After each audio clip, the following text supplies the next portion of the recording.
All right, so Clock Mirage. I think this one has thrown everybody for a loop. Judging from the pictures, we were all expecting this to be pretty terrible. It actually has turned out to be fairly good. It's a fairly solid chunk of metal, despite being super, super thin. So really good stamina type, probably the best stamina in the game at the moment, with some pretty major drawbacks and some stipulations. Right now, I think 455 is probably the best option for this. It's the lowest. It's also one of the rounder 0.5 ratchets. I don't think height helps it out a whole lot. It will outspin Rod on Ball, which we will showcase. We'll also put it up against a couple other things. There are a couple issues with it. If you guys still need to pick this up, feel free to check out Spin City Imports.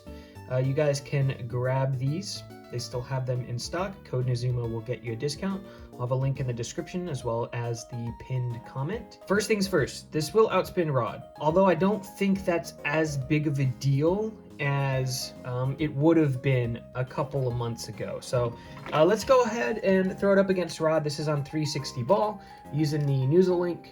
I'll have a link for these in the description as well. Really handy for testing stamina matchups.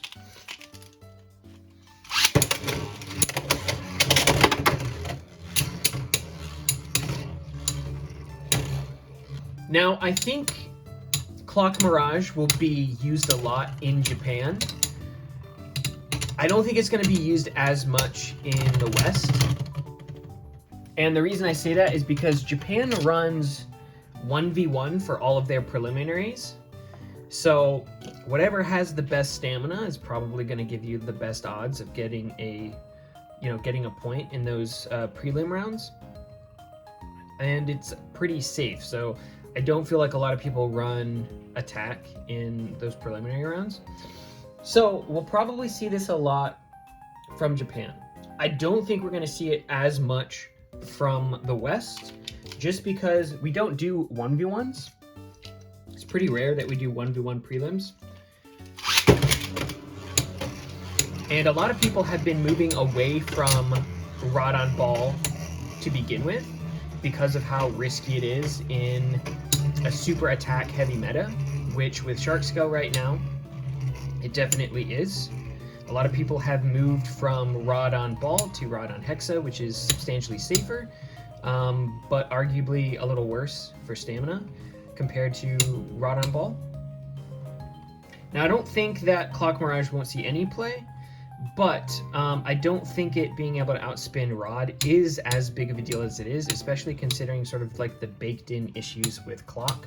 So while that battle's going, we'll just talk about the elephant in the room, and that is the gap on this. It is substantial. So for comparison, we have 2.5 ratchets here. So as you can see, there is a really, really big gap with Clock. Now it has really good balance, but the problem with this is that gap leaves it super susceptible to attack types. And being only able to use 0.5 ratchets also makes it super susceptible to bursting. So it is a pretty big risk in comparison to Rod, even on Ball against attack types. Certainly substantially higher risk than Rod on Hexa. And I don't know that a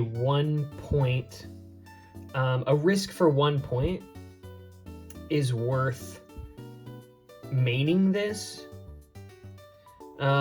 Like I said, I do think it will see some play, but the higher the risk is for KOs and bursts, like at a higher point count versus a 1 point spin finish, I don't know that the pros outweigh the cons. So I am going to throw it up just in sort of a mirror here, just with 965 and 455, just to show sort of like the height difference. I do think lower height is probably more optimal for these. So if you guys didn't know, the random select, these all come with the same parts. So all the Clock Mirages come with Ball and 965. So it doesn't matter which one you get if you're just looking to get one of them. So we've got the pink one on 455.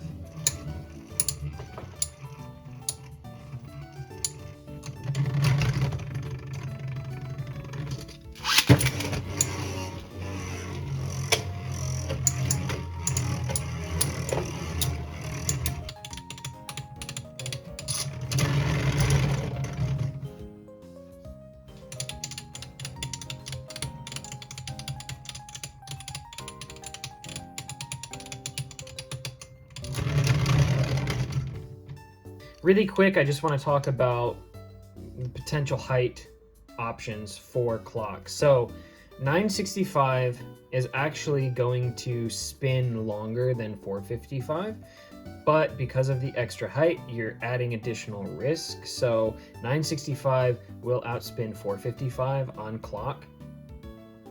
Whether or not you want to run it that way is really up to risk management. So if you're okay with the extra height and potentially it doing even worse into attack types, then you can run 965. Basically just stock right out of the box. You've got a pretty good combo. 455 is going to leave you a little bit safer into those attack types. It's really up to you. So you could use either. This one will outspin clock on 455. So if you're expecting, you know, matchups against other clock Mirages, you may want to go for this. However, it's going to leave you even at a higher risk against basically anything else. So I am going to throw this up against Dragoon really quick and see how this does. So it's the typical 560 on Elevate. All right, so we've got 455 first.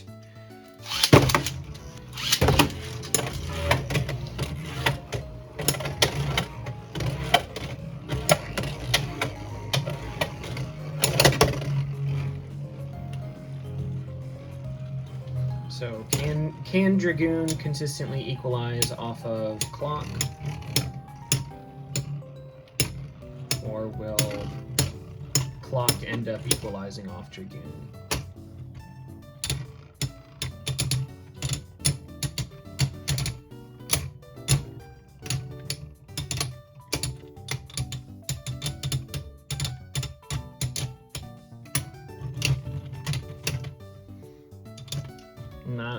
Not super surprising. Clock is tall enough that it just ends up destabilizing Dragoon.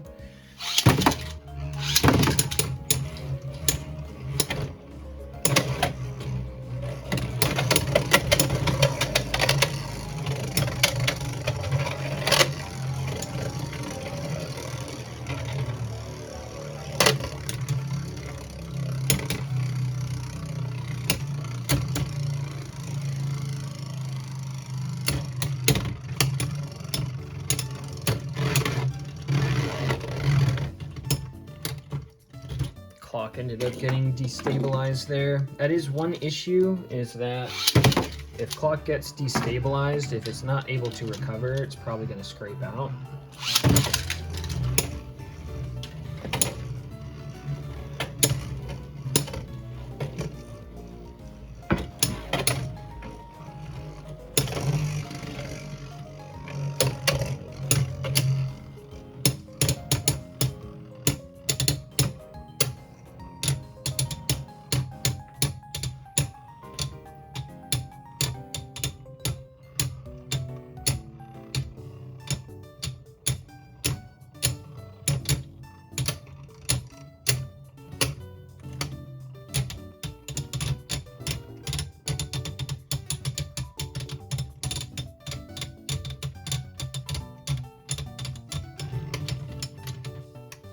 Pretty convincing.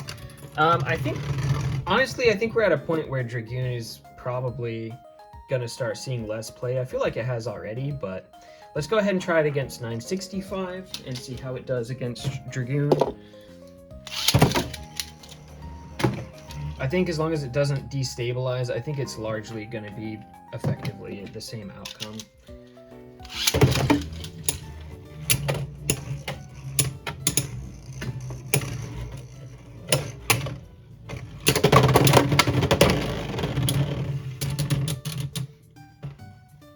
We got a burst. 965 problems. I think it definitely aligns it way more with the ratchet at that height than 55.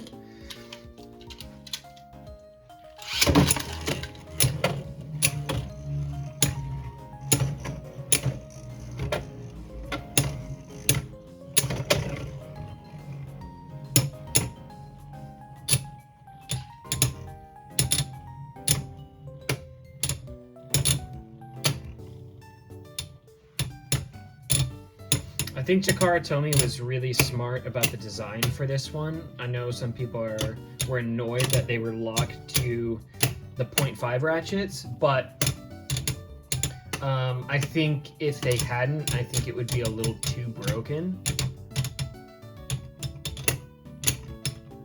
I think the gap as well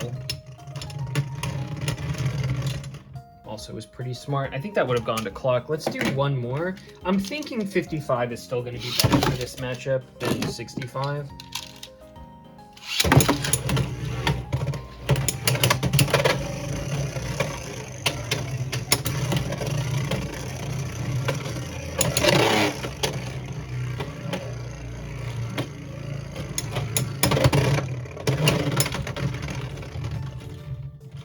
Yeah. I think 65 is too tall. It just ends up scraping out. Like I said, like that gap, like as high as the actual metal portion of this sits on the blade, it makes it pretty top heavy. So, all right, so we've got some stamina stuff out of the way. Like I said, I think it'll be pretty good into Wizard Rod, right? I think it'll do okay into Dragoon, as long as it doesn't get destabilized and scrape out, right? But how much are people going to continue to use Rod on Bolt? I don't think it's going to be that much. We've already seen people gravitate towards Hexa build for defense. So I don't think people are going to be super concerned about a 1-point loss against Clock when the potential to get more points running attack types into this is it's way more likely going into Clock than it is on Rod on Hexa. So risk management wise, I'm not sure about this one. Like I'm not seeing a ton of super favorable matchups because most people are running attack. A lot of people are running 2 attack types. Now, a few months ago, a lot of people were running Dragoon, Rod, and an attack type. But we've started to see less Dragoon and more people running like 2 attack types and a Rod.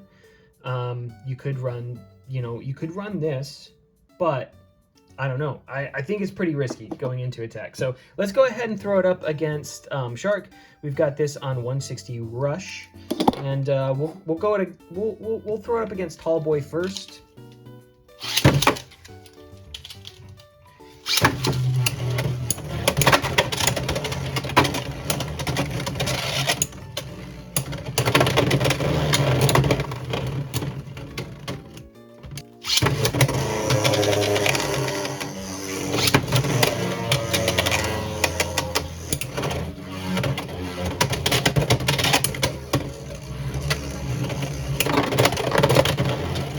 Do one more.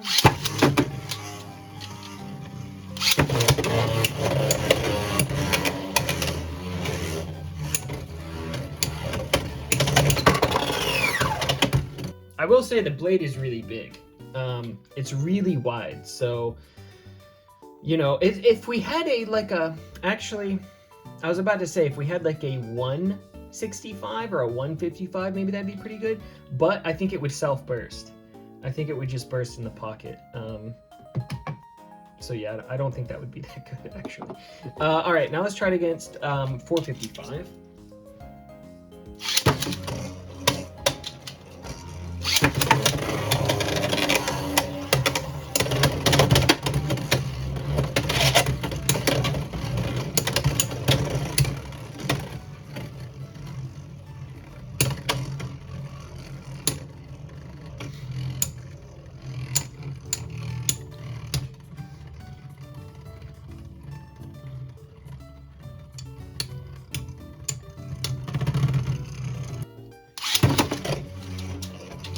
one more.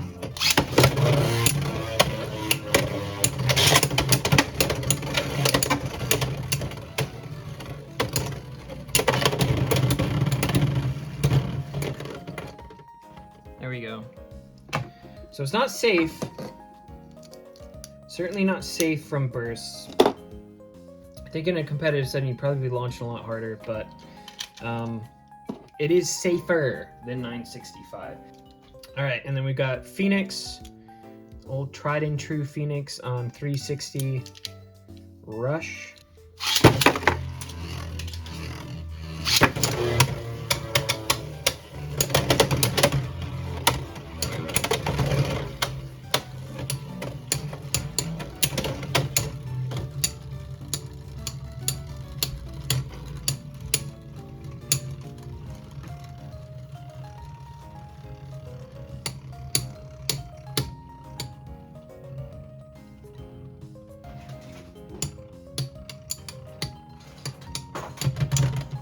Got Night Mail on 160 Rush.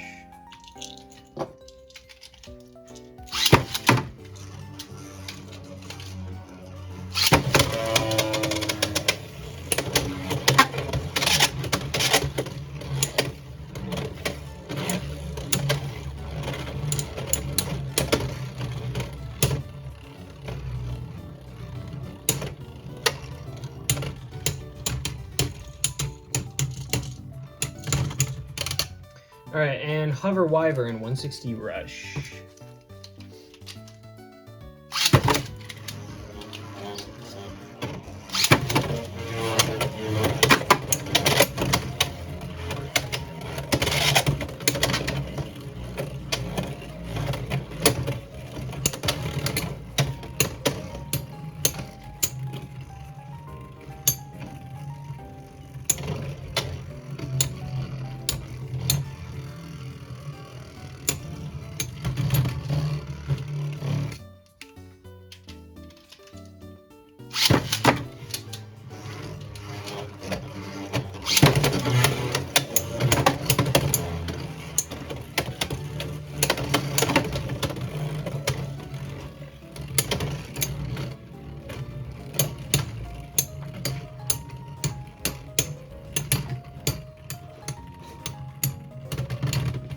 Yeah, so overall, not bad. It is worth mentioning that this one's pretty heavy. So about 37, 38 grams. So overall, what are my thoughts on this? Really good release, way better than everybody I think was expecting. I don't think it's gonna work out super well on height. As we saw, 965 even, which is like not even that tall comparatively. Did substantially worse into attack types than 55.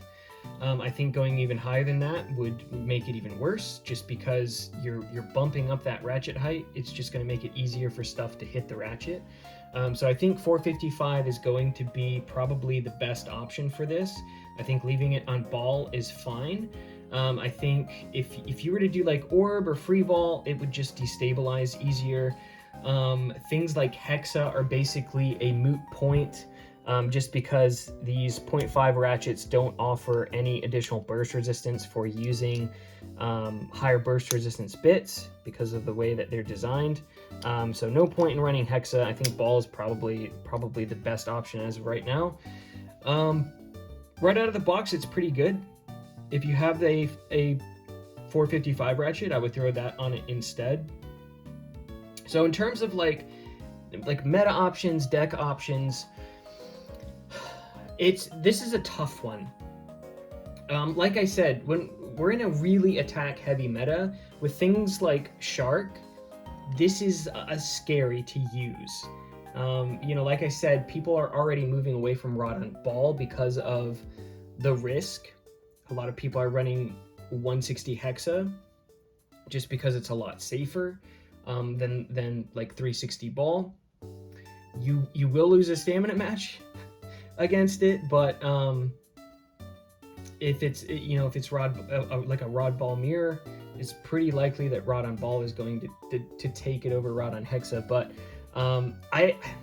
For 1 point, that's the issue here, is that running this nets you, like, on average, you're going to be looking at a 1 point for this. Same with Rod on Hexa, same with Rod on Ball. Those historically have been pretty safer options just to get that extra point. So, you know, if you are trying to feel out somebody's deck, you know, maybe you lead with Rod on Ball or Rod on Hexa to figure out what they're leading with, or what, you know, how they play or whatever. Or if you're looking for basically a 2-round win, you lead with like something like Shark and then follow up with something safer like Rod on Hex or Rod on Ball, just to get like those 4 points if you're playing to 4.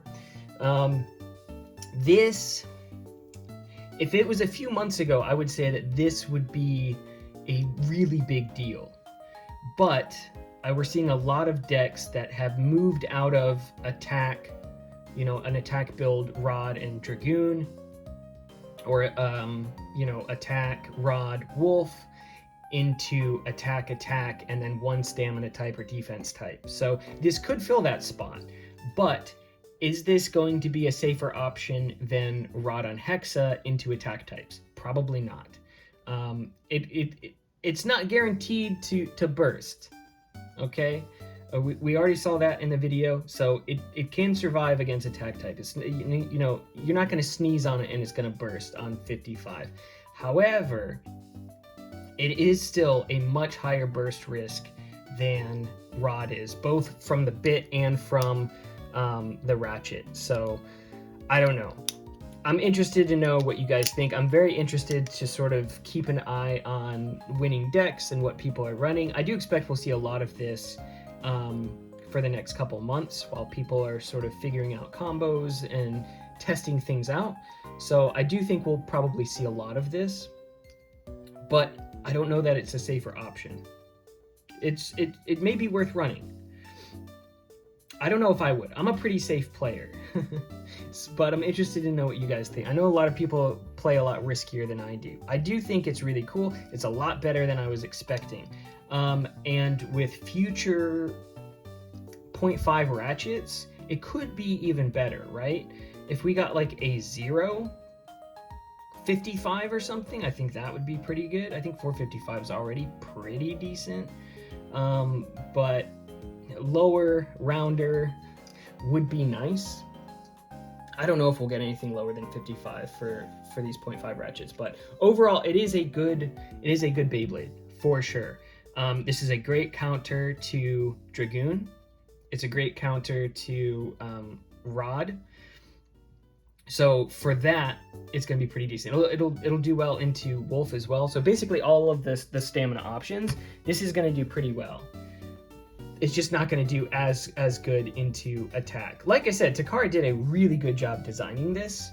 I know some people are going to be like, oh, why'd they nerf it? It would be so broken if it wasn't nerfed in some way. So they nerfed it 2 ways. They nerfed it by doing the 0.5 ratchets, and they nerfed it by giving it that gap. So it's really top heavy, and it's really easy to get underneath. That wouldn't be a problem in older generations. People have already been saying, oh, Flame 230 is back. I swear every time a new stamina type comes out, they're like, oh, Flame 230, it's back. The issue is that the way, I mean, even just the way the stadium is oriented, like, stamina types are already kind of risky. If they end up taking towards the center, you can get pushed out or pushed into the pocket, and having that big gap just allows things to get underneath and clip you easier. So I don't know. Like I said, I'm very interested to watch the meta and sort of see where things go. I do think it's good though. I think it's probably worth getting. It's worth messing around with. I'm very interested to see what people end up doing with it build-wise, and sort of how it does in the meta. Like I said, I do think we'll probably see a lot of it over the next couple months. It's the main thing is going to be risk management. How you're going to build the deck, if you're going to build around it, or what your plans are for it, and sort of how other decks end up lining up. So if you end up playing up against a deck with 1 attack type and, you know, Rod and Dragoon or something, there's a pretty good chance you're going to get at least 1 point out of that. But if you match up into an attack type, it's a little sketchy. So anyway, that's all I've got. I've been recording for like a couple hours, so yeah, let me know what you guys think of it. Drop a comment. I'm very curious to read everybody's thoughts, and subscribe if you guys haven't already for future Beyblade content. I'll see you guys in the next one.